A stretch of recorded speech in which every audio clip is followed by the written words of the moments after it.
Members, I think we can invite the administration in.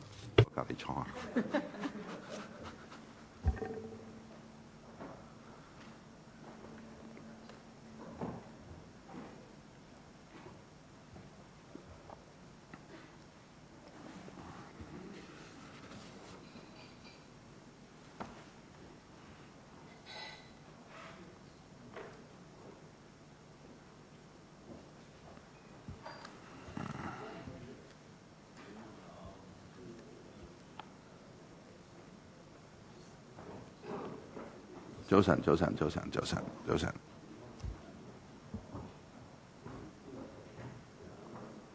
晨，歡迎政府同埋金管局嘅官員。So I would like to welcome representatives from the administration and from the HKMA.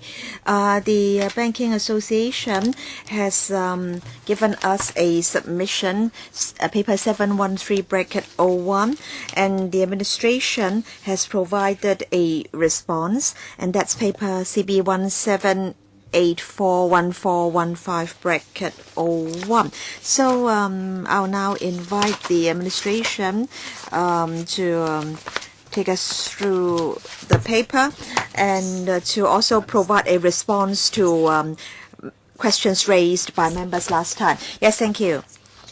Chairman, this is the government's response to the submission from the Hong Kong Association of Banks. We welcome the association's support for the policy intent of the bill. We understand that the association understands the direction of the proposed regulation. According to the BA, there are some provisions which do not apply to banks. And then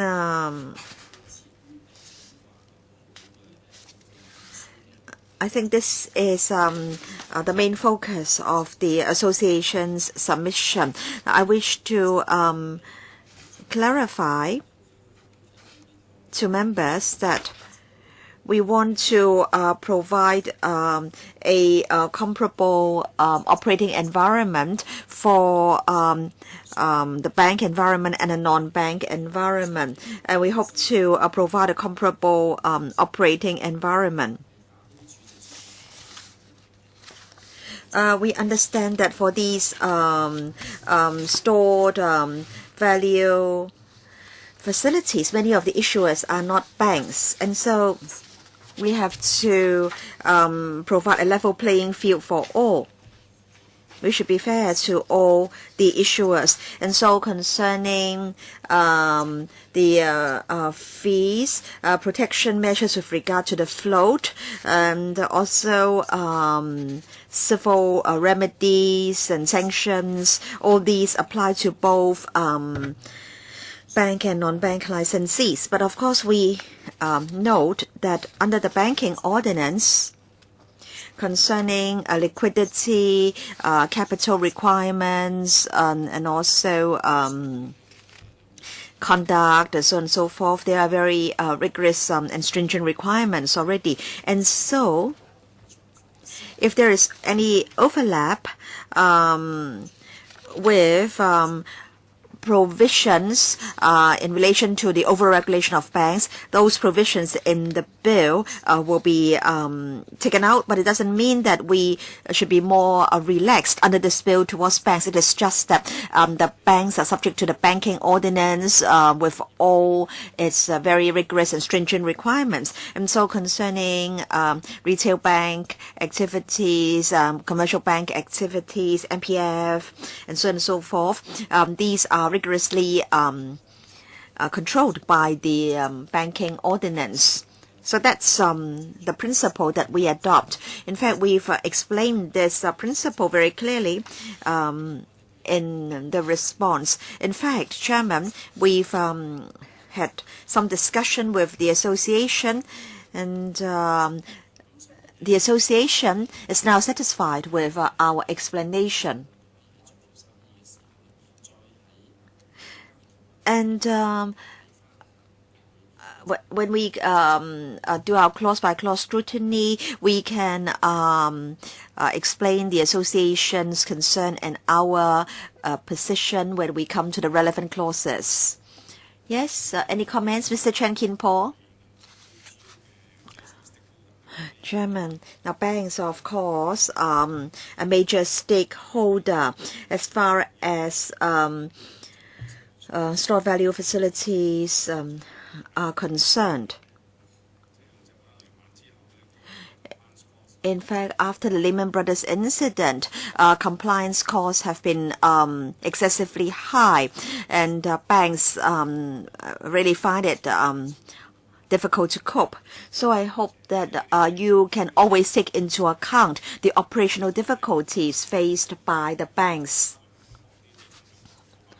Please don't just copy provisions in other places and include them in local legislation. Now, Hong Kong is an international financial center. Now, we can't just apply the brake every time. We also have the accelerator. Hong Kong is an international financial center. I don't think your policy objective is to destroy the industry and ruin its business. So I really hope that you can seriously consider the concerns raised by the association. Yes, Chairman, thank you.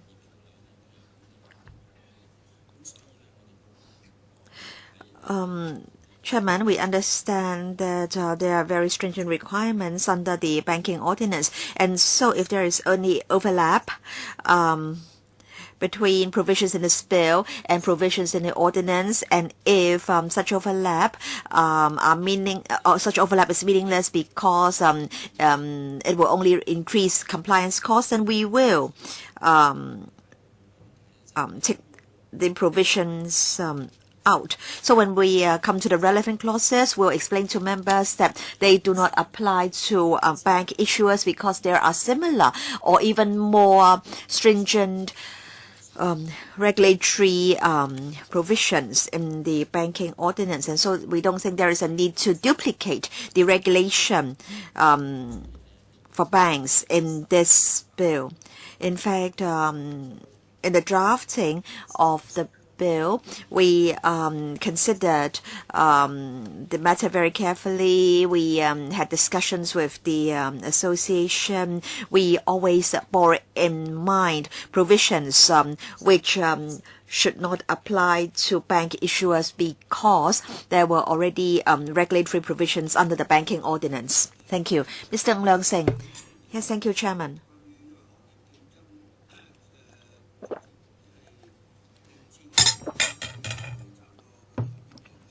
Now, in fact, in many industries, we see compliance costs rising because of keener and keener competition.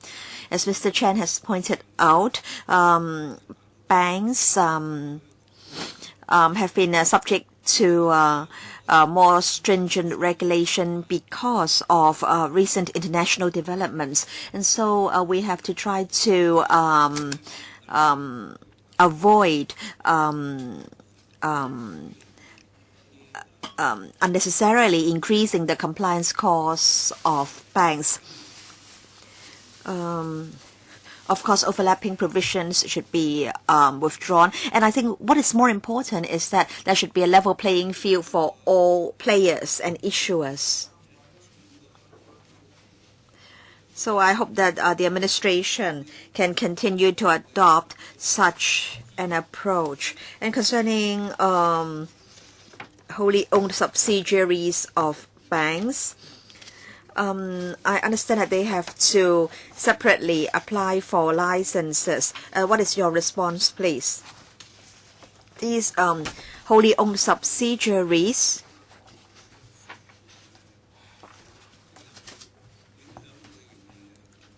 are under the banks, and their profit affects the profit of the banks. So is there a need for these wholly owned subsidiaries to separately apply for licenses?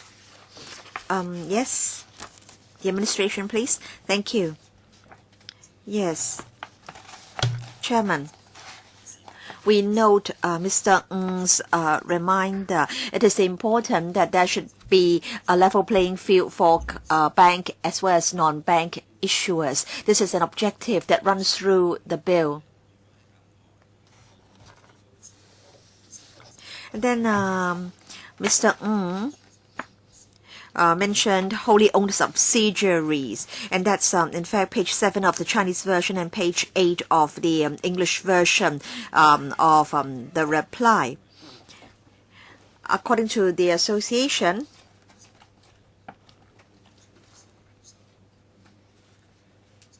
as the banks and their subsidiaries come within the MA's supervision, and so a wholly owned subsidiary should be deemed licensed also to issue stored value facilities.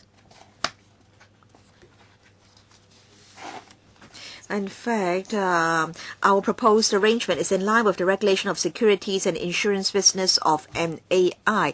A subsidiary of a licensed bank is a legal entity separate from the licensed bank per se, and so the subsidiary should be subject to the licensing requirements contained in the bill if it is to issue the stored value facility. We think we should err on the prudent side. And so, if the subsidiary of a licensed bank wants to issue an SVF, it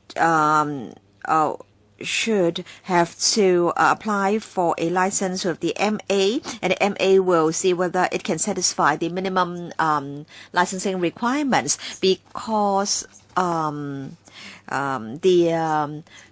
capital requirements in the banking ordinance apply to the banks and not the wholly owned subsidiaries, although the wholly owned subsidiaries also come under the HKMA's supervision. And so we think that the subsidiary will also need to get a license separately.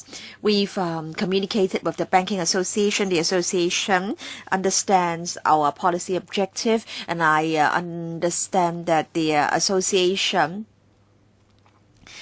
has no objection to the provision. I want to say that I am a non-executive director of a bank in Hong Kong. So this is the interest I need to declare. But I want to say that banks are subject to the banking ordinance. So there are very stringent requirements in the banking ordinance.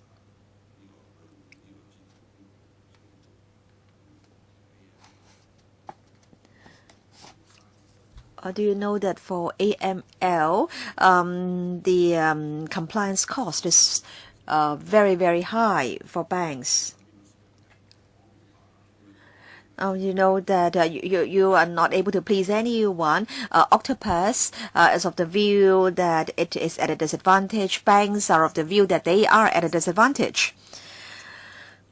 Chairman, anti-money laundering is a very important policy objective of the government. The anti-money laundering ordinance applies to banks and is also going to apply to SVF issuers. In fact, Schedule 3 of the bill states that licensees have to build in their internal control mechanisms anti-money laundering measures, because we do not want crime proceeds to be transferred through SVF activities.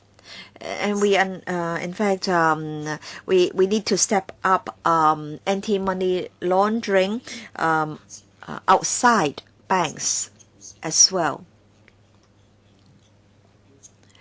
the HKMA adopts the same yardsticks and standards in ensuring anti-money laundering initiatives in banks as well as non-banks. Mr. Lee from Hong Kong MA, regarding anti-laundering, whether we are talking about SVF issued by banks or non-banks, they are subject to the same piece of legislation regulating money laundering. So it certainly won't be the case when we are stricter with banks. In our regulatory framework, we have provisions because banks are subject to a rather stringent regulation already. So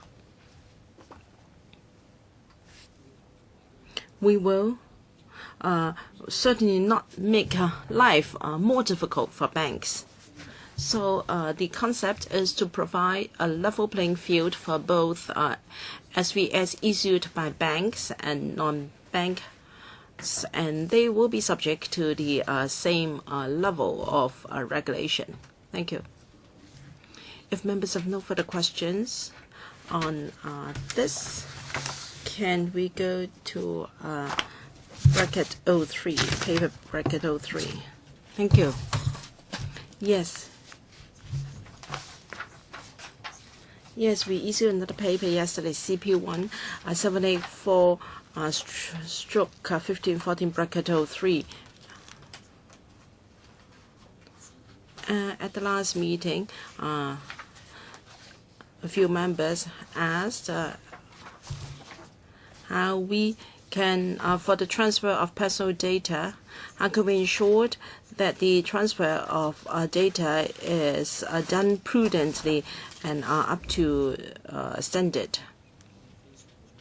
Now, we attach a lot of significance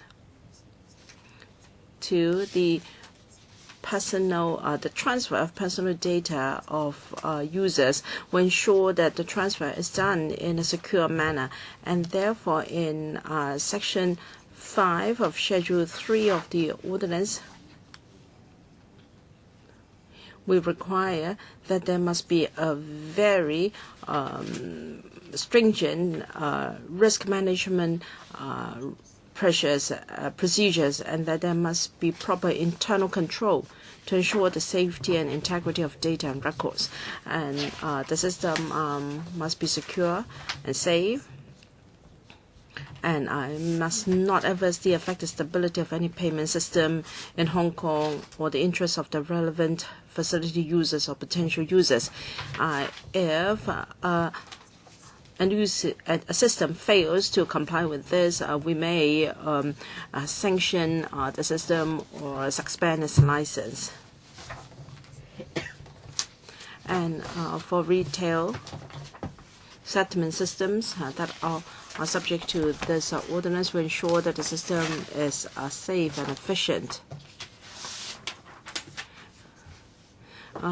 The proposed amendments to Section 8.1 provides that reference to the safety of a designated system includes, in particular, any matter relating to, among others, the reliability and robustness of operation of the system. I believe this will accord sufficient safeguard to users, and all the relevant safeguards for personal privacy in the Personal Data Privacy Ordinance would apply to all operators. So I think taken together, the arrangement should give sufficient protection to personal privacy. And members asked whether we will cover the situation locally and overseas. I think, Chairman, you asked the same question, and the answer we gave was both were covered because many transactions involves shopping activities conducted overseas. So even shopping activities outside Hong Kong will be covered. So we are going to move a CSA to clarify our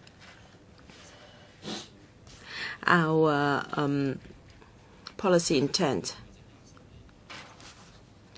And members asked, what if there is any penalty on the definition of retail payment system. So we have taken into account members' proposals, and we're going to move a CSA to include penalties on summary conviction. Lastly, liabilities on Internet service providers. Now, this ordinance doesn't target particularly at Internet service providers, but we do say that a person must not knowingly promote or otherwise assist another person in issuing or facilitating the issue of an unlicensed SVF, including by means of providing network or internet portal across or any other technological means, unless he has a reasonable excuse. And we explained to Mr. Charles Mok that a reasonable excuse, this defense is very wide because there is no definition of reasonable excuse in the bill. So it is for the defendant to forward defense. Now, if we include a provision on safe harbor, then we will restrict the definition of reasonable excuse, and that would narrow the scope of defense. We believe that a general defense in the form of a reasonable excuse, without reasonable excuse, will be more appropriate. And if the Hong Kong MA suspects that a certain internet is operating an unlicensed SVF service, then the MA will first approach the service provider asking it to suspend the service for this SVF so that it will not be inadvertently caught. Because the provision says knowingly, so we must inform the ISP first to give it enough time to address the problem. I think that will clarify the liability on the part of ISPs. Thank you. Mr. Chan Mao-po. Or rather, Chan Kim-po. So what publicity will be done to let ISPs understand that all SVF has to be licensed? And I think you've been very generous. You will only prosecute an ISP if it unknowingly provides such a service, and you will also alert the ISP first. And there is also a defense in the form of reasonable excuse. But you must ensure that ISPs are fully informed of this new arrangement. Thank you, Mr. Chen. We do agree with you. When the bill is enacted, I believe the Hong Kong MA will organize a number of activities to let the public and the industry know the commencement of the ordinance and also the operation of the ordinance. For Section 8C and other provisions, the Hong Kong MA may consider issuing guidelines, and will also tell ISPs how we intend to operate, so that they will not be inadvertently caught. We do understand that we have to be prudent about this. For licensed SVF or the banking industry and also the ISP,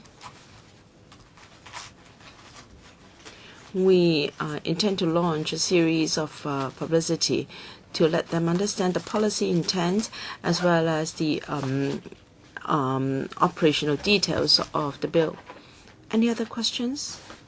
If not, we return to our clause-by-clause scrutiny. I think we should start from C105 and also page 22 of the English marked up copy. Well, we're up to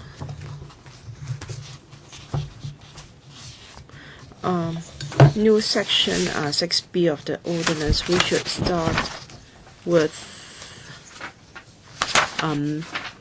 Section 7. Requirements applying to designated systems. In here, we'd like to point out that under Section 7(2)(c), we've added a new definition. Now, if the system and also the operator and the settlement institution cannot comply with the arrangements, this is a problem. We will ensure that if the operator operates an SVF and if it cannot deal with the transactions, then all this will be within the regulation of designated systems, and if they fail to do so, then there will be penalties. Under Section 41(3) and 4, there are penalties in relation to 7(2)(c). Section 41 is now moved to Section 7 to enhance the textual clarity. If the designated system and the settlement institution fails to comply with Section 7, in relation to efficiency and safety, it is an offense. But in under subsection 4, there is a defense. If the defendant is not responsible for the management or operation of the designating system, or if he has taken all reasonable steps to ensure that the requirement to which the charge relates was complied with, it is a defense. For new subsections 4, 5, 6, they are existing provisions. We have just moved them to Section 7 here to make it reader-friendly. Legal advisor. Just like Section 6, when these subsections are moved to Section 7, you have not added the arrangement for summary conviction. So will you move an amendment to this section, just like what you do for Section 6? Well, in the regional provisions, there is no provision on summary conviction, and we don't see the need for it either.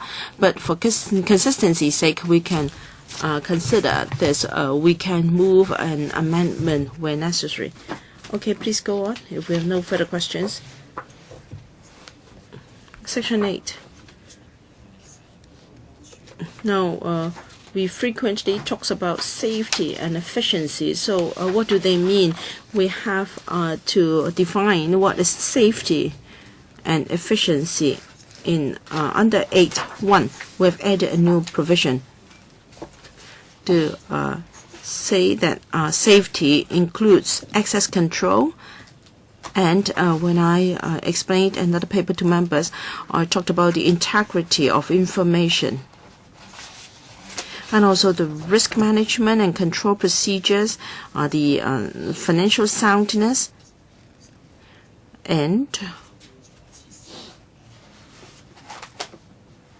the services provided to the system by supporting facilities would also be taken into account. All these factors will be taken into account when the authority considers the safety of a system concerned.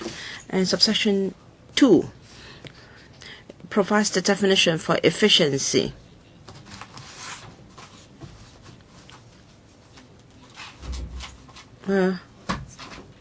We will change the term clearing and settlement system to clearing and settlement system, so that this definition applies to both. Okay, if members have no further questions, we move on. Section 17 Clause 16 is just textual arrangement. Section 17 is a major part of the bill, licensing and supervision of store value facilities. We have incorporated a lot of provisions for regulating the banking industry because the MA is very experienced in regulating banks, and there are many existing scenarios for our reference. We've also considered the requirements of the SFO as well as the anti-money laundering legislation. So the bill looks thick, but there aren't too many things new because many are existing provisions. It is just that we need to copy the relevant provisions from other relevant ordinances. 2A. Part 2A. First of all, 8A, we have a number of definitions.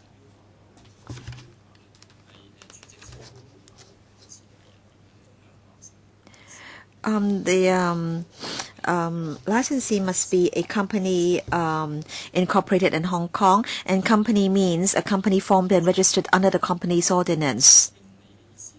Then manager in relation to a licensee means an individual appointed by the licensee or by a person acting for or on behalf of or by an arrangement with the licensee to be principally responsible for the conduct of the affairs and business of the licensee. And then I will go into the definition of manager again later. And in fact, you can see these definitions in Section 2 of the Banking Ordinance. Mr. Leung Sing, page 24 of the marked up copy.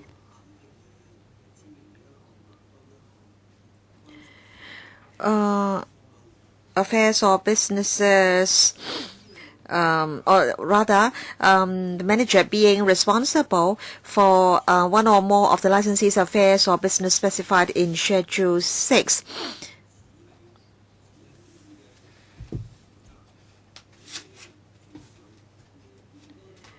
But I want to know whether only the manager is responsible. What about the other persons mentioned here? Yes, Chairman, Mr. Ng's understanding is correct. That's why we require the licensee to specify who the manager is. And Schedule 6 contains the licensee's affairs or business in relation to the manager's duties, operation of the computer system, internal development, internal audit, and so on and so forth.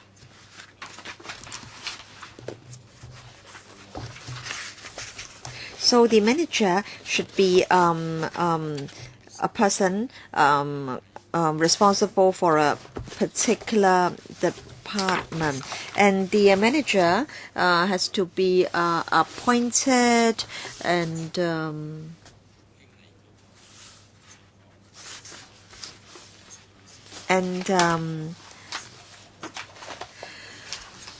the MA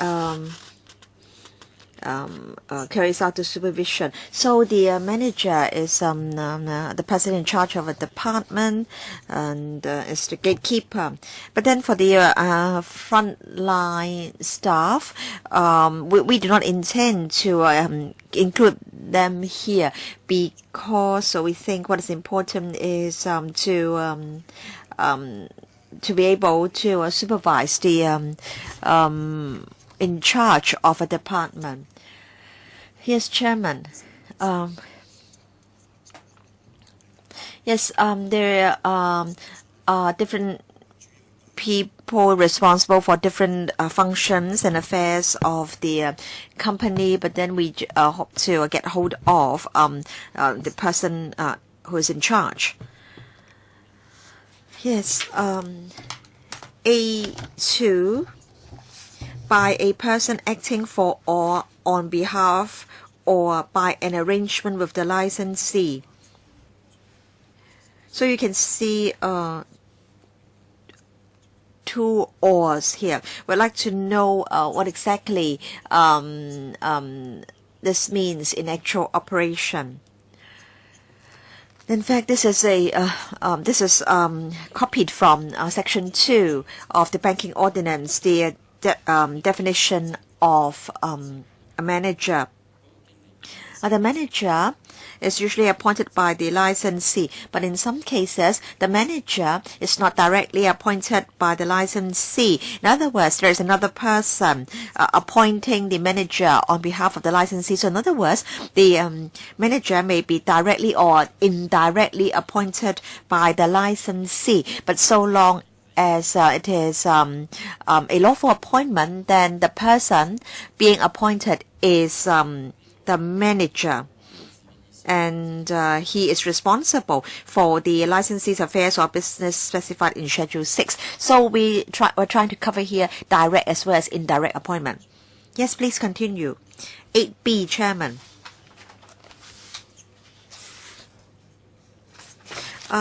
This is a very important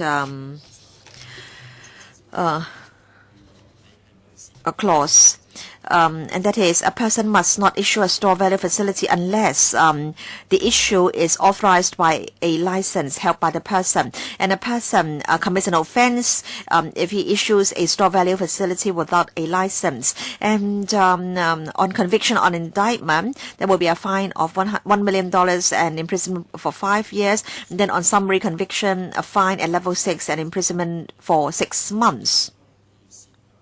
So all issuers have to apply for licenses with the HKMA unless they get exemptions.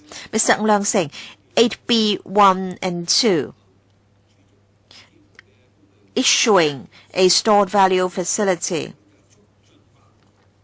But then it's in 8B2 it says facilitating the issue of a store value facility. So what is meant by facilitating the issue of a store value facility? Now I think issuing a store value facility is easy to understand. In other words, a company issues an SVF for use by clients. A decade ago, we had Mondex cards,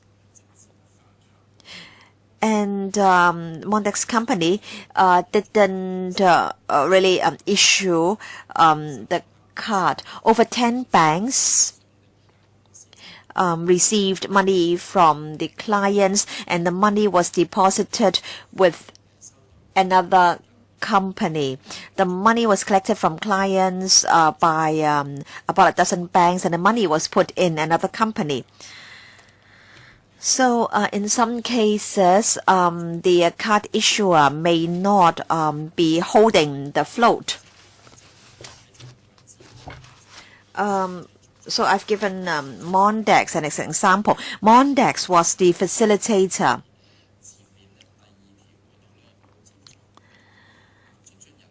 In Section 2 states very clearly that a facilitator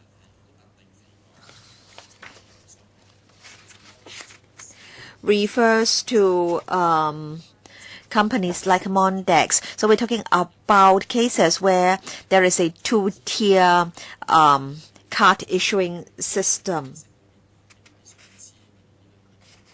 In fact, we did explain the situation to members at the last meeting. We also gave an explanation to HKAB. We're trying to deal with situations like Mondex.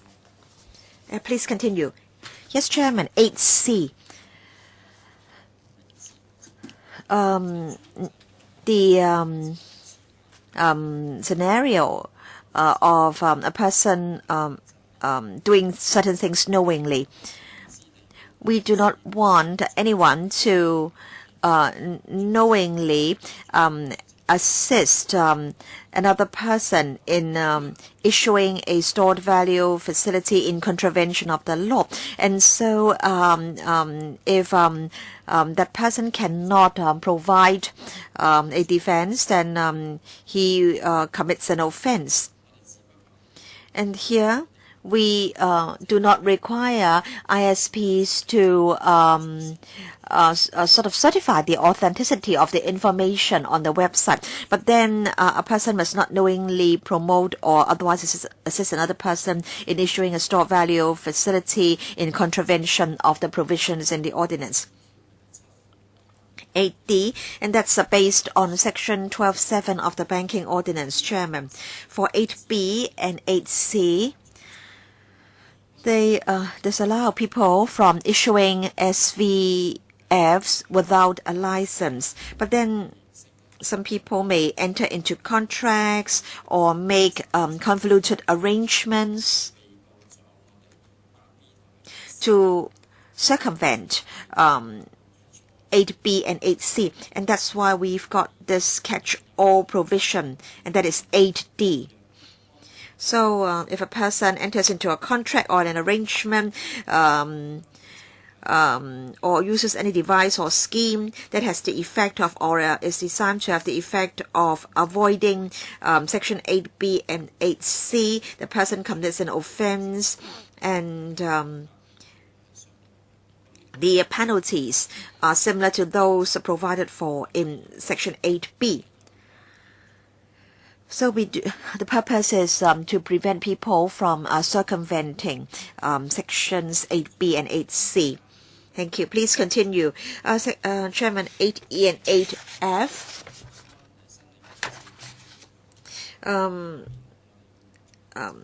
The requirements for applying for licenses.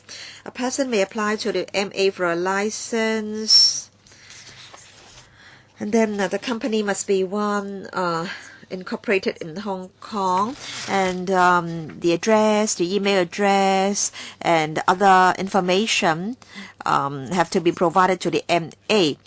And if insufficient information is provided by the applicant, then the HKMA may decide to reject the application. And then 8F, the MA may take the following courses of action. A, granting the license to the applicant, and B, refusing to grant the license. And if the MA decides to refuse to grant a license, then that decision can be appellable. The MA may grant a license with no conditions attached or with conditions attached. The conditions will be dealt with later in the bill. And the MA in granting a license has to make sure that the applicant can satisfy all the minimum requirements, and the minimum requirements are detailed in Schedule 3. So after we have dealt with 8H, we can go to Schedule 3. And the MA will assign a unique number to the licensee so that in its advertisements and its correspondence with clients, then it can quote the number. Mr. Sin Chung Kai, the word determination is translated as 裁定 in Chinese. Just want to know whether this Chinese translation is appropriate. Yes, I thank the member for the question. Concerning the word determine, we have different Chinese equivalents for different contexts, and a common translation is 決定, and if it's a cost decision, then we use 裁定.裁斷 in a Chinese dictionary means to consider and to make a decision. In this bill, the rendition for another word determine is 釐定, that is to fix the fees and charges. The monetary authority has to make a decision after considering a lot of information, and this echoes the meaning of the Chinese dictionary, and this is not the first time this Chinese rendition is used for determination. Thank you. Mr. Chen Chi-chun, regarding the application, is there any time limit as to when the monetary authority has to respond to such an application? We do not have a fixed time limit for the monetary authority to deal with the application. However, it will be done after all the documents and information have been submitted, and if the documents are sufficient to make the MA satisfied, that the minimum requirements are satisfied, then the MA will make a decision as soon as possible. So it depends on whether the information submitted by the applicant can satisfy the Hong Kong MA. The integrity of the information submitted and also the operation of the system involved may be different, and therefore there is no time frame for making a decision provided for in this bill. The MA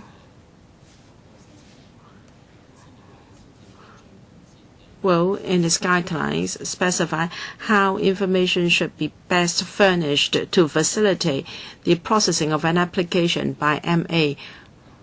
However, the principle is to deal with it as soon as possible, and if the decision is to reject the application, the decision should be made ASAP. Mr. Sin Chung Kai, why can't I see such a provision? So I assume that MA has no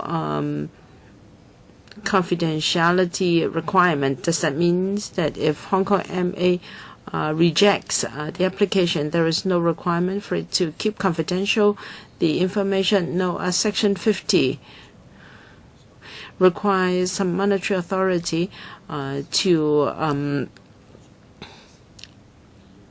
maintain the confidentiality of applications. As subsection 4 said, MA has to, by notice and writing to the applicant, gives the reason for rejecting the application. And the grounds for rejection can form the basis for the applicant to appeal against that decision. Yes.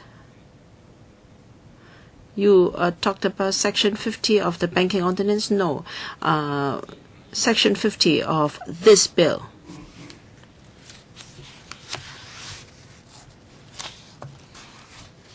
It's on page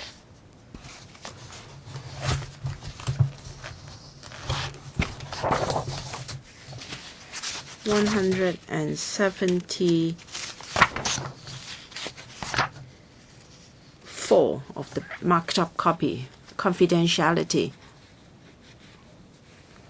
clause 50. This will ensure that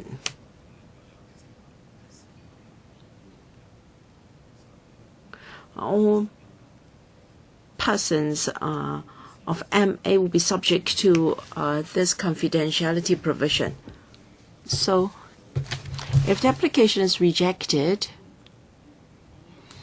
can MA disclose the fact that an application has been rejected? No, I'm talking about about MA.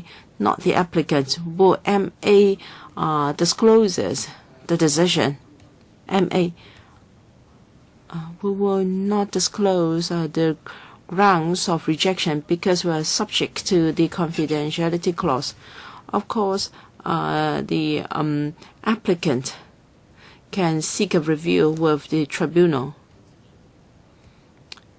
And if the applicant discloses the rejection, he is not subject to this provision.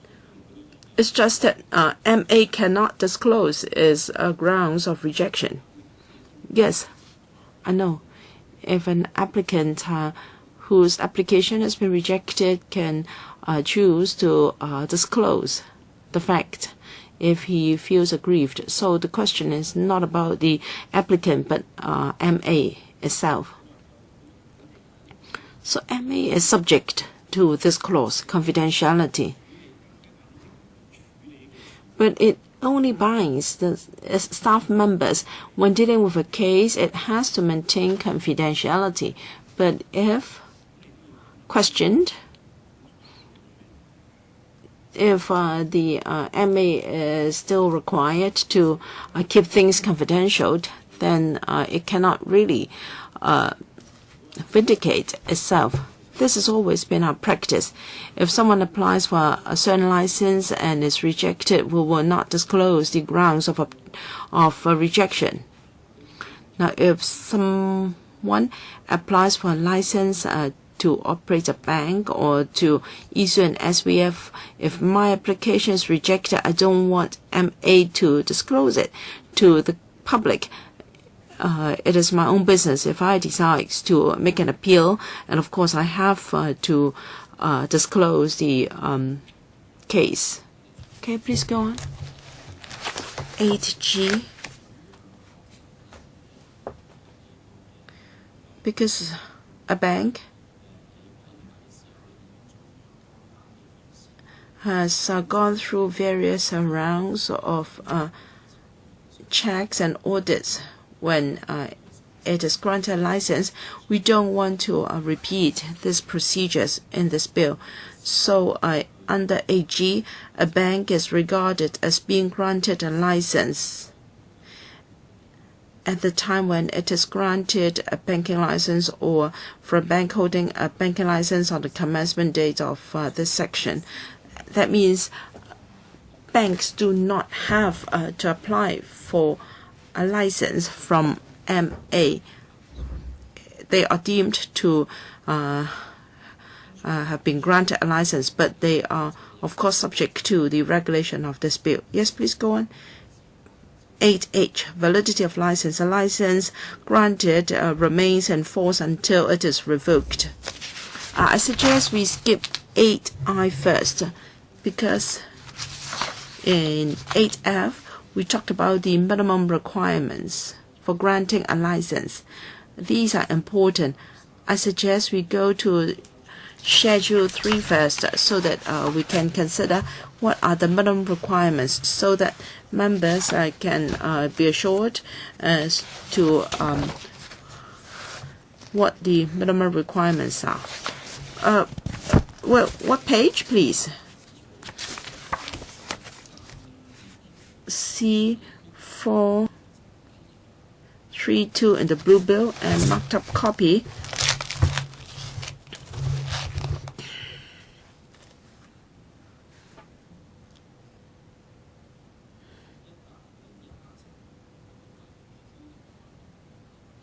Page 0187 of the marked up copy, or rather 0189 of the marked up copy. We have put these minimum criteria into a schedule, Schedule 3. Well, I will not elaborate on the interpretation section because many of them are from the existing ordinance. Definitions are for adequate, manager, so on and so forth. And I think members should pay attention to Part 2. There are 10 criteria These are the minimum requirement on a licensee. First, the principal business must be of the issue of SVF or to facilitate the issue of SVF. This one doesn't apply to banks because banks' business is very diversified. So if it is not a bank, we will ensure that the principal business is one of issuing SVF. 2. Financial resources. Again, this is not applicable to banks because banks have very stringent requirements under the Basel Convention. But for a non-bank issuer, we have to ensure that it has got sufficient financial resources for operating its SVF scheme, and the company has to satisfy one of the following. First, it has a paid-up share capital which is not less than $25 million,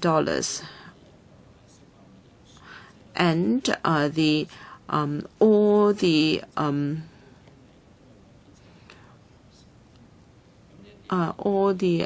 manager and major executives must be fit and proper persons. Again, this doesn't apply to banks because there are similar requirements for banks under the banking ordinance. And for criterion 4 onwards, all the other criteria will apply to banks as well. Knowledge and experience.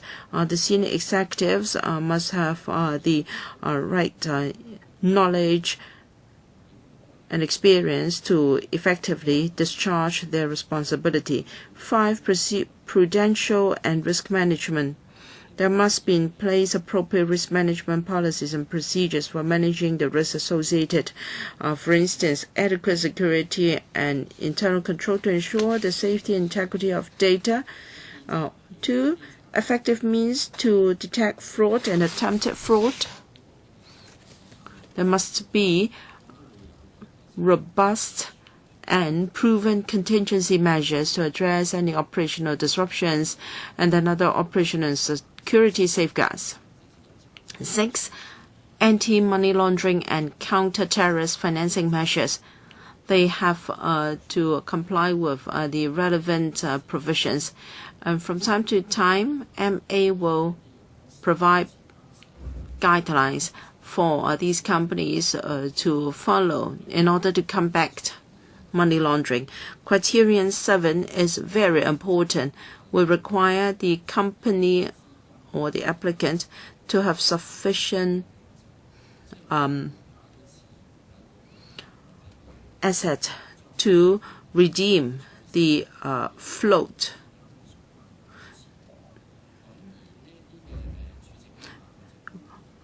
This is to ensure that there will always be sufficient funds for the redemption of the stored value that remains on the facility. And at all times, the float or deposit must be kept separate from any other funds of the company.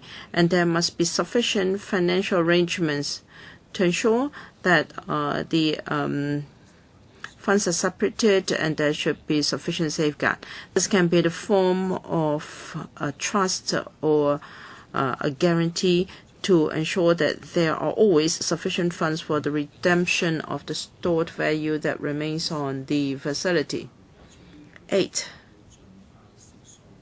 When there is such a request from its customers, then the company must make arrangements for redemption of outstanding store value. And if any fee is to be charged, or if there is any deadline for using or redeeming the store value that remains on the facility, then all such issues must be clearly stated in the contract. Criterion 9, operating rules. The rules must be prudent and sound. having regard to the purpose of the scheme and how the scheme is to be operated and governed, and 10, a purpose and soundness of relevant scheme. There must not be any adverse effect on the stability of any payment system in Hong Kong or any adverse impact on the interests of the user or potential user of the SVF. Perhaps I pause here. These are the 10 minimum criteria. Take the operating rules as an example. What if after a license is granted, the operator changes its operating rules? Will you have to be informed? Yes, I thank Mr. Sin for the question. And the licensee, after obtaining the license, has to make sure that he can continuously discharge these duties. So the HKMA does carry out on-site as well as off-site examinations.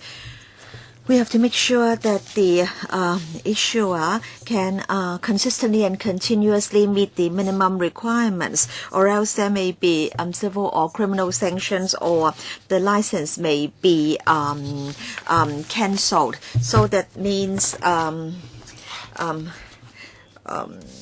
the need to continuously fulfill the requirements. And then there are any requirements concerning the float, the redemption, and so on and so forth, and the fees concerned. We do not set a time limit here, and we haven't prescribed the fees. The HKMA looks at the scheme and ascertain that it is safe, reasonable, and sound. We don't think there is a need to prescribe the time limit or the fee level. These should be influenced by market forces. But of course, guidelines can be issued by the HKMA reminding licensees that they should tell their clients very clearly what the time limit is and what the fees are. So at the moment, there are these guidelines. Is that right? The HKMA will issue the guidelines as soon as possible after the commencement of the bill. Yes, legal advisor. Concerning the principal business, it says it is to issue store value facilities under a license and so on and so forth. But what if this company has secondary business? Does such business have to be approved by the HKMA, or is the principal, or does principal business mean sole business? Yes, thank you, Chairman. Principal business means that the company will not operate other business. Now, in the mainland, for example, there are operators operating other business. For example, using the float and investing it in pooled investment programs or other loan schemes. And so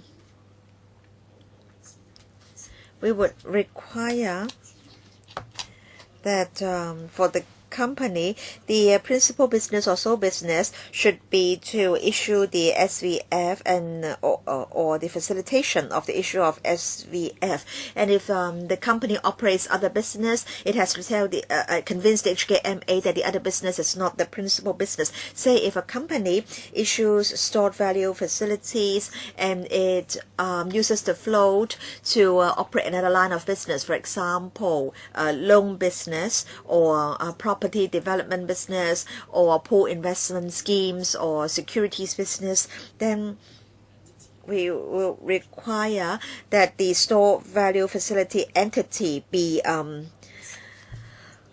taken out, because we do not want the flow to be used in other business of the company, and that's why principal business must be the issuing of stored value facilities. And so why don't you specify that this should be the sole business of the company? Yes, Chairman. Because the company may have business ancillary to the stored value facility business. So principal business means the most important business, the sole business. But then if we use the word sole instead of principal, then some may be worried that they may breach the law inadvertently.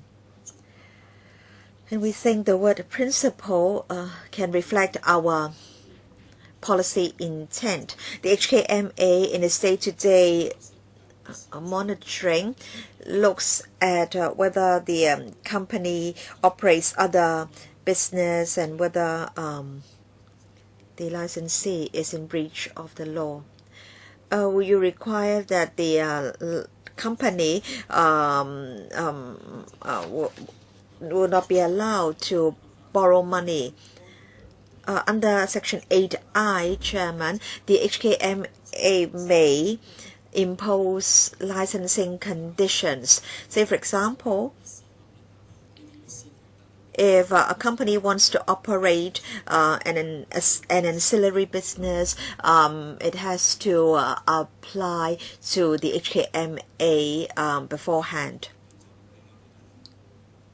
Legal advisor, do you have other questions? Yes.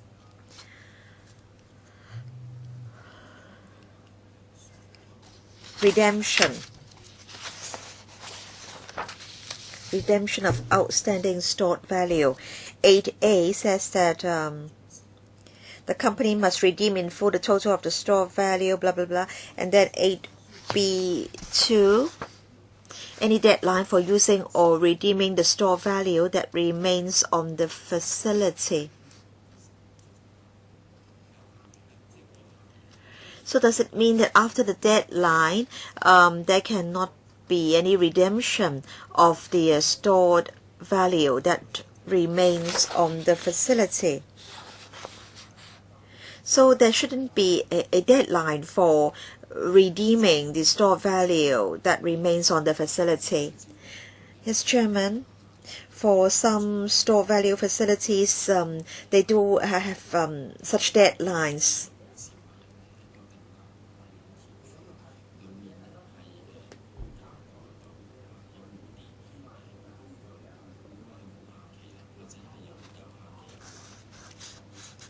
So if there is a deadline, then a deadline must be made known to the users. 8A means that the store value facility is still valid. And so there must be redemption as soon as practicable. But then if the store value facility is no longer valid, then 8A no longer applies because the card is invalid. And so we don't think there is any contradiction or inconsistency here. Chairman, I beg to differ. Now for octopus cards, there is no deadline unless the card is damaged. And so for 8B2, now say for example, the deadline for redemption may be 5 years, but then some people may want to redeem the store value after 5 years. and that would and they won't be able to do so, and that would be in violation of the legislative intent under 8A. Chairman, what is important is that in the contract, the operator has to prominently lay down the redemption conditions. The redemption conditions have to be stated clearly and prominently. So there are conditions attached to the redemption. So redemption that fulfills the conditions has to be carried out. And I think it's a commercial decision for the licensee to decide whether there should be a deadline. Say for Octopus, there is no deadline. But then for other licensees, they may impose deadlines. Maybe that's because the fees are lower, or there are other special arrangements. And so if there is a deadline, then the consumers have to be informed of the deadline. Now we are neutral. We will not say that there must be a deadline or there mustn't be a deadline. But then if there is a deadline, then the consumers must be informed. And in fact, this is one of the conditions in A. I do not agree.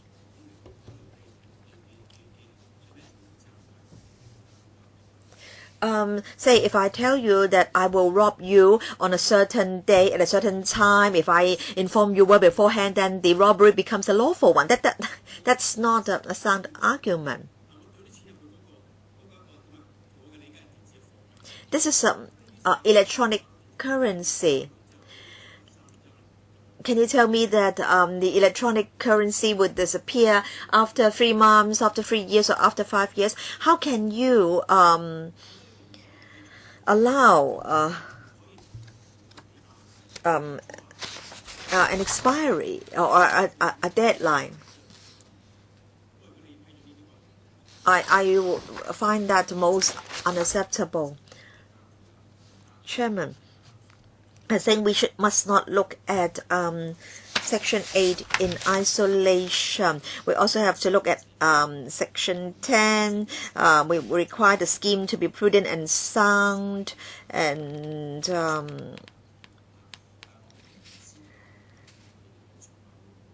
perhaps the HKMA can tell us whether there are store value facilities in the market with a deadline. Octopus doesn't impose a deadline. But of course, if there is a deadline, then that must be made known to the consumers very clearly. Yes, HKMA. Thank you, Chairman. Thank you very much. We've had some discussion with the industry. Now, say for example, if the card has not been used for quite a long time, and then the store value is below a certain level, then there may be a deadline for redemption. When the company applies for a license, we'll look at the mode of operation. We'll look at whether the deadline is a reasonable one. It doesn't mean that after the deadline there can't be any redemption. It's just that the card has not been used for a very long time, and then the stored value that remains on the facility is very, very low. Then under such circumstances, we will allow a deadline for redemption.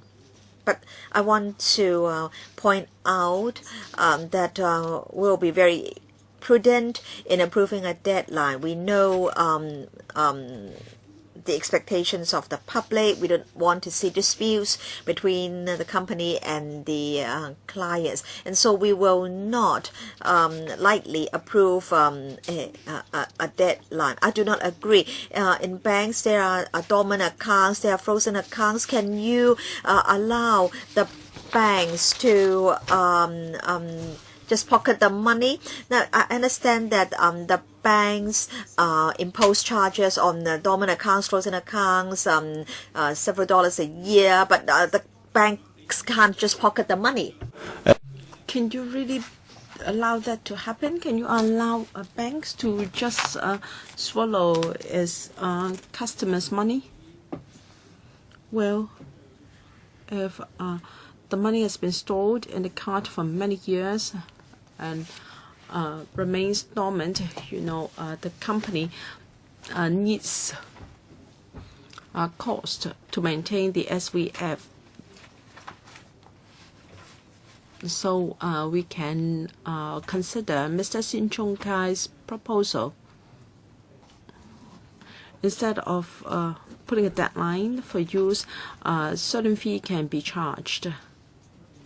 And again, this fact should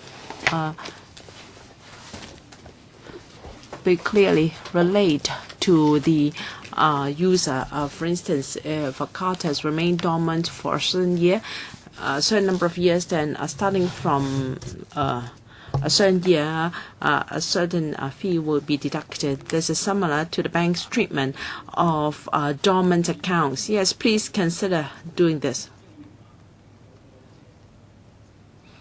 I understand that there is a maintenance cost to SVF, but I cannot accept that the operator can just swallow the money. Perhaps the bank or the operator can tell the user that your card has been dormant for, say, 2 years, so I will deduct $6 or $2 from your card per year. Because a person might have lost or has the whereabouts of his card, because you're allowing these operators to rob users of their money.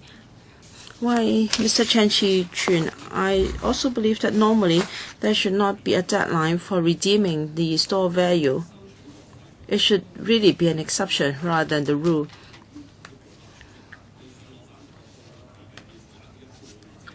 And even for redeeming the store value, if, for instance, if only $100 is left, you want to redeem it, half of the money might be forfeited.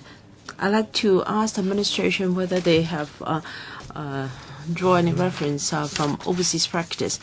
Is it common for other operators to set a deadline for using or redeeming the store value that remains on the facility? In fact, the focus of this bill is to protect consumers. We do understand members' concerns, and we will check whether there are similar requirements in the minimum criteria of overseas regulators. So it's not that we require the operator to provide for a deadline for using or redeeming the stored value. Rather, we want the terms and conditions to be made known to consumers well beforehand to protect them. Mr. Lee, I think there are some examples. Some operators may discuss with us new ideas from time to time. For instance, when a new gift card is issued, usually there will be a liaison with suppliers. For instance, the gift card can be used at certain outlets only. It may be a promotion, a time limit promotion lasting for, say, half a year or 1 year. By the end of that period, the plan ends and money has to be refunded to customers. Some may be through ATM, and if the user has lost or forgotten about the card, and after the deadline is passed, the card is lapsed and the value cannot be redeemed. So some operators have discussed with us these ideas. But are they common? No. for operators that are interested to operate in Hong Kong, we have not heard of a deadline for using or redeeming the store value, such as Octopus, PayPal. These are large SVF operators. We've never heard of any deadline imposed for using the SVF. But for some one-off promotion scheme, there may be this possibility, but the frequency is not high. Of course, you cannot compare that with a gift card, for instance, vouchers for going to a movie. After the movie is not, if the movie is not showing anymore, then of course you can't really use the card anymore. Mr. Sin Chung Kai, I dare not coach you how to do it, but the mindset should be like this. You have discussed of operators, but what about consumers? There should be a reasonable operating environment for the operators. But this is actually e-money. How can you allow, how should I put it? How can you allow an operator to rob the user of his money? You have to understand this. How do you operate bank? How do you regulate banks? The same model or the same logic should be used to regulate SVF operators. You should not have two different sets of standards, because we can regard the store value as deposits. It's just that for banks, for deposits in banks, the money is kept by banks, but here the money is stored, or the value is stored in a facility. You should protect the interests of consumers. Yes, please check safeguards for consumers. If a company comes to Hong Kong for a promotion scheme that lasts for 2 years, now it's just like mooncake vouchers. Well, of course, after the Mid-Autumn Festival is passed, they may welcome you. They may still give you mooncakes after the festival. But SVF is different. Yes, I think we'll review, we'll reconsider our position. So, any more questions on Schedule 3? All right, please come back next time in relation to issues of Schedule 3.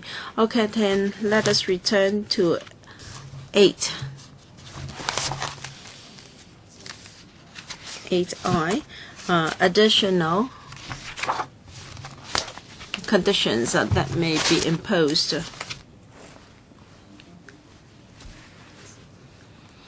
When MA grants a license, it may attach conditions to the license, and the license is appellable by the tribunal.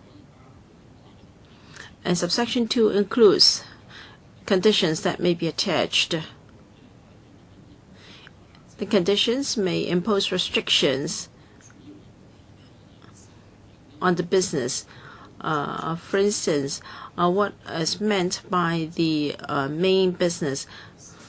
And this will be the opportunity for MA to impose conditions. And B, there can be requirements on for the administration, maintenance, management, use, and regulation of the float or the SVF deposit. So if the consumers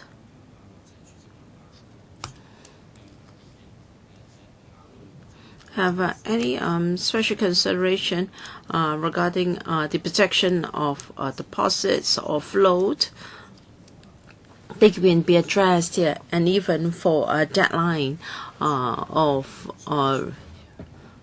using or redeeming the store value, which is a concern of Mr. Sin Chung Kai, the scenario can be addressed here.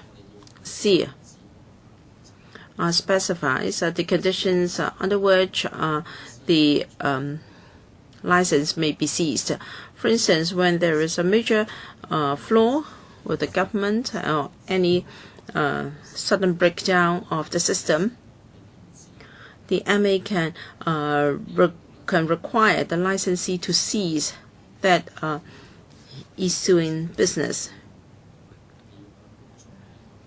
D, we may impose requirements as to the accounts of the license, including a requirement to disclose to MA or the public so that people can have an idea of the operation of the company. And if anyone contravenes a condition attached to a license, commits an offense and is liable to summary conviction or conviction on indictment in the future. So 8I authorizes MA to attach licensing conditions. Legal advisor, just a minor point on the use of the Chinese term. 8IB12.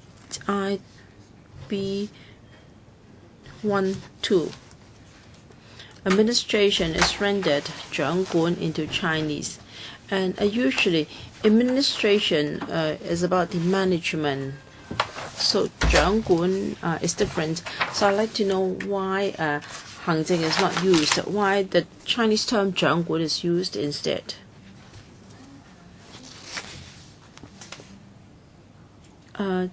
The Chinese term 掌管 here is to go with some specific tools that follow.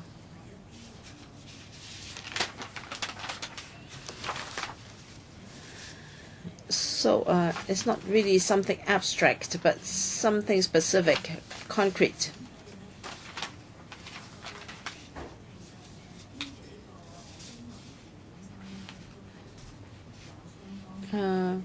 I would believe for these Chinese English terms, there is some overlapping in meaning. So I would believe we should use something that is related to maintenance and management that is better than using the term 行政 because it won't be consistent with the other terms. The Chinese terms used here are all verbs. 8, J, and K. Procedural requirements for attaching conditions to a new license.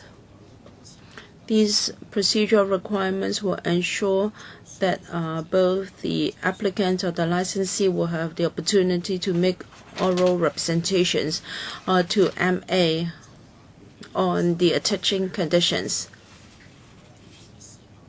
1 requires a written notice to be given by MA to the applicant to state the intention and conditions to be attached and the grounds for attaching those conditions. And the applicant has 14 days to make written representations to MA. And the AMA has to inform the applicant in writing the conditions or the grounds for those conditions and also the date on which the conditions are to take effect. 8K, the MA is required to give a written notice to an existing licensee on conditions to be attached, and the licensee has not less than 14 days to make oral written representations. If there are new conditions to an existing license,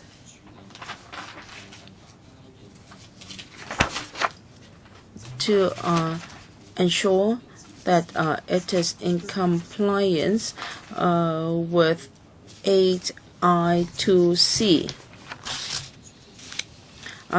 Person may a licensee may be directed to suspend or to cease to issue the SVF immediately. This is of utmost importance because the interests of existing users and potential users are at stake. So there must be and MA can be waived of the requirement to give a written notice to the licensee, and also a deadline for the licensee to make oral or written representations. And as for in case of emergency like this, the decision by MA is not appellable. But of course, if the licensee still feels aggrieved by the conditions urgently imposed on it by the HKMA, the decision is still appellable. So this is about an urgent situation where the HKMA needs to immediately impose certain conditions. 8L, cancellation of conditions attached to the license if the conditions are considered no longer necessary. In fact, these provisions can also be found in the banking ordinance. Please continue then. Yes, Chairman, Division for Obligation of Licensee, 8M.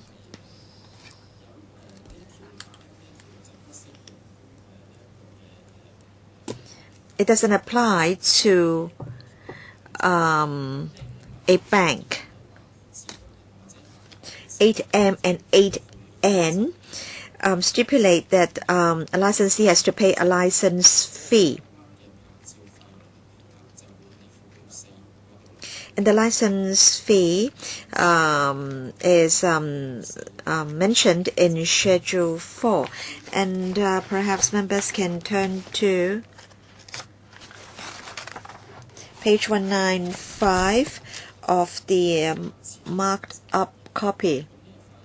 $113,020. And this is comparable to the registration fee for an AI under the banking ordinance. This is Schedule 4. We've made reference to the banking ordinance, and the fee was set quite some time ago, and we haven't sought to revise it. As we've said, we want to provide a level playing field for all, and so the licensee has to pay this level of fee, and the sum will go to the exchange fund. And then, although a bank is deemed to have been licensed, we understand that some banks may want to carry out such business, some may not. And if a bank wants to operate an SVF business, it has to pay a license fee. In other words, if a bank decides not to operate an SVF business, although it is deemed to have been granted a license, it doesn't need to pay the license fee, and the license fee is $13,020, and upon renewal, this same amount has to be paid. Legal advisor: what if the licensee doesn't pay the fee, or what if it pays the fee late or after the deadline?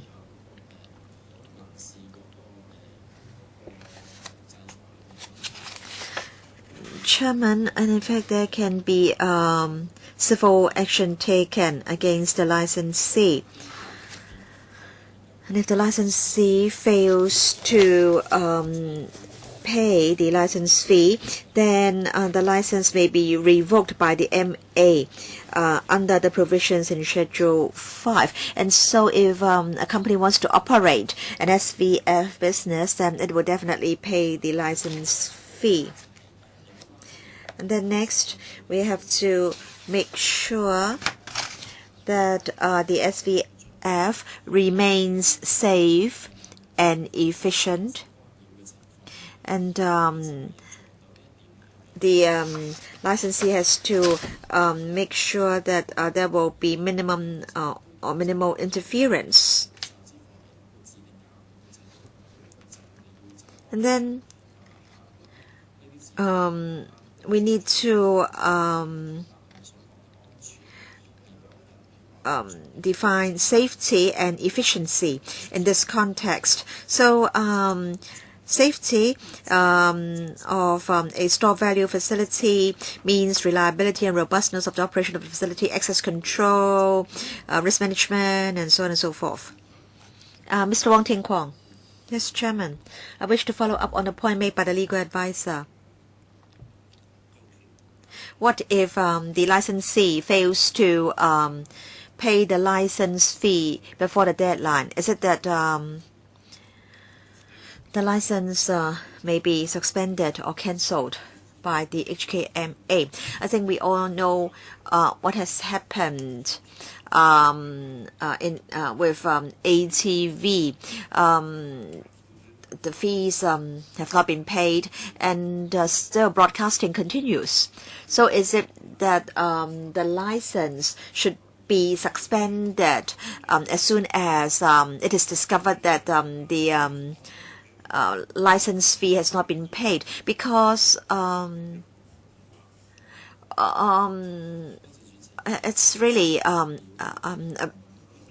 not in the interest of consumers if one operates a settlement or payment system without a license. Now, one of the grounds for revocation of license is this, and may I refer to Schedule 5, grounds for revocation of license, and that's page 197 of the Chinese version of the marked up copy. Section 11, the licensee has failed to pay the fee required by Section 8M or 8N after being advised in writing by the MA that the licensee has failed to pay the fee.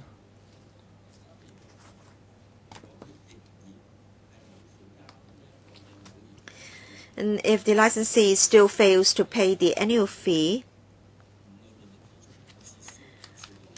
then that's one of the grounds for revocation of license contained in Schedule 5. This revocation is not automatic.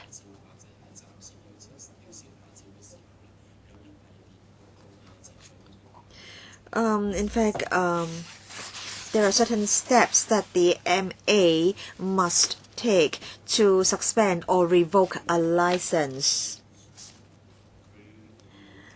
But Chairman, look at ATV. It hasn't paid its license fees for years, but then broadcasting is still going on.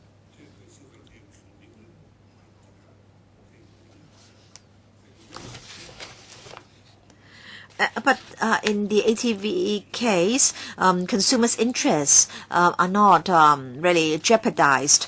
But what if a licensee fails to pay the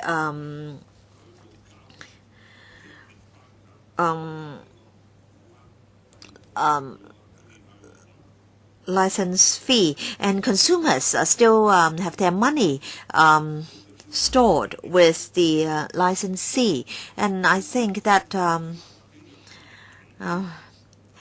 would mean that we are not really protecting the interests of the consumers. And if after some time the MA takes action, and it is only then that the consumers know the situation. So all of a sudden the consumers learn that the license is revoked, but then their money is still with the licensee. Yes, Chairman, we understand Mr. Wong's concern.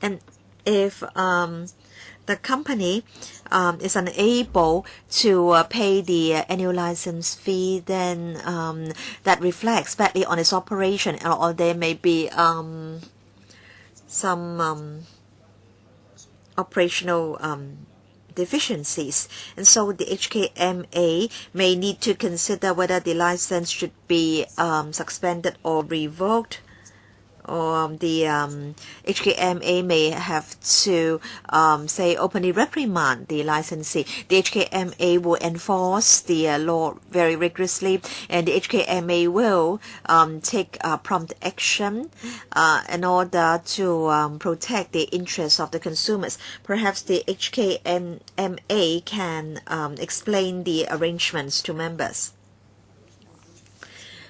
Yes, Chairman, and I thank the member for his question. We'll inform the licensee that it's the fees are due, and if the licensee still fails to pay the fees, then we may suspend the license or even revoke the license. And if we suspend the license, then the licensee can no longer take in new clients. And for the existing clients, the licensee has to, in a systematic and orderly manner, make refunds to the clients. So clients will not see their interest jeopardized because licensee has failed to pay the annual fees. All right, thank you. We're going to have our next meeting on the 12th of May, 10:45. I think the meeting should be adjourned. Chairman, will the Bills Committee hold additional meetings in May, so that we can complete the scrutiny of the bill as early as possible? I'll have to discuss this with the clerk, because this is the golden period for filibustering, and perhaps Mr. Chan can give us some advice on this. Because we have a lot of meetings that have to be held. Yes. There is another Bills Committee next door. When do you want us to complete the scrutiny of the bill? Chairman, this bill seeks to protect consumers, and I understand that many companies want to operate the business, and they want to apply for licenses of the HKMA. As I am sure members will try their best, so I'll have a discussion with the clerk. Is it that this bill must be passed within this session? We will try our best to work with members. Thank you very much. Thank you.